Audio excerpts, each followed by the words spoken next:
Este capítulo foi fruto de uma pesquisa de iniciação científica realizada por mim, Rafael, orientado pelo professor Antônio Miguel. Nele, buscamos investigar como problemas de controle de riscos e empreendimentos humanos, como comércio, navegação marítima, controle de doenças, dentre outros, teria motivado a emergência e constituição histórica de práticas seguradoras de bens diversos. Em especial, a pesquisa busca esclarecer como a diversidade de riscos teria levado a um controle normativo de tais práticas. Controle esse que se deu de duas formas. A primeira como um esforço de natureza lógico-normativa, caracterizado pelo esforço de tornar mais preciso o controle de eventos aleatórios por meio de modelos matemáticos e científicos, posteriormente aplicados para cálculos de prêmios de diferentes modalidades de seguros, como de vida e de bens materiais. A segunda, como um movimento de natureza jurídico-normativa, caracterizado pelo esforço humano de estabelecer regras e leis para regular os diferentes conflitos de maneira justa, produzindo um conjunto de textos legais reguladores sobre contratos financeiros, estabelecidos entre os envolvidos em empreendimentos e coberturas de riscos. Destes movimentos, é motivada a emergência de um campo autônomo de investigação de eventos aleatórios e análise de seus riscos, a ciência atuarial. Além disso, buscamos também, a partir de um estudo de caso, como as teorias descritas orientam as práticas de seguros automotivos atualmente. Bem, dando então continuidade aí à fala do Rafael, eu gostaria de chamar a atenção de eventuais leitores ou leitoras desse capítulo,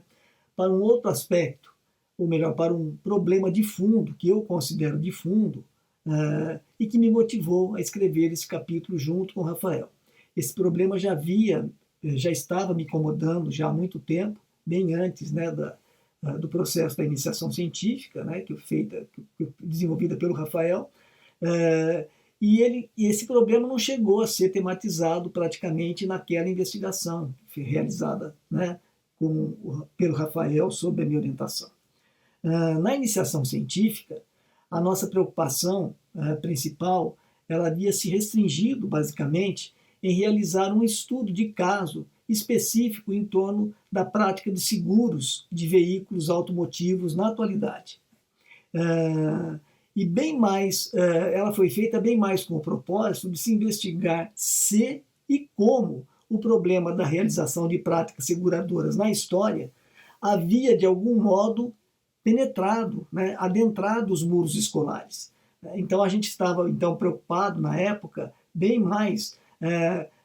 em investigar possíveis rastros de práticas seguradoras nos programas escolares e nos livros didáticos escolares. E agora, na escrita desse capítulo, como disse já o Rafael, o que nos orientou centralmente foi a investigação de como o problema de se evitar riscos a empreendimentos humanos diversos na história teria motivado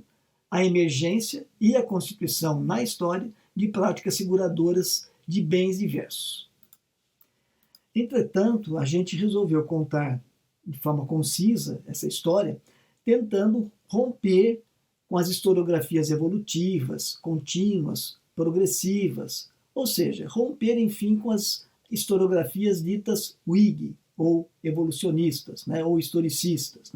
de modo que a gente poderia mesmo dizer que esse capítulo do livro poderia ser visto, a rigor, não propriamente como um estudo de caso relativo a práticas de seguros de veículos automotivos ou de outros bens quaisquer,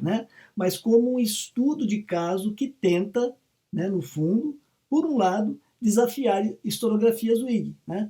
e, por outro lado, ilustrar um modo, dentre outros, um modo possível de produção de uma historiografia terapêutica, isto é, de uma historiografia descontínua, segmentada, não teleologicamente orientada, não linearmente evolutiva e não causalmente conectada, e historiografia essa que tomaria como objeto, ou melhor, que toma como objeto de investigação a constituição e a emergência de práticas seguradoras de bens diversos na história, emergência esta vista como um conjunto discreto de respostas diversas que mantêm entre si, entretanto, semelhanças de família,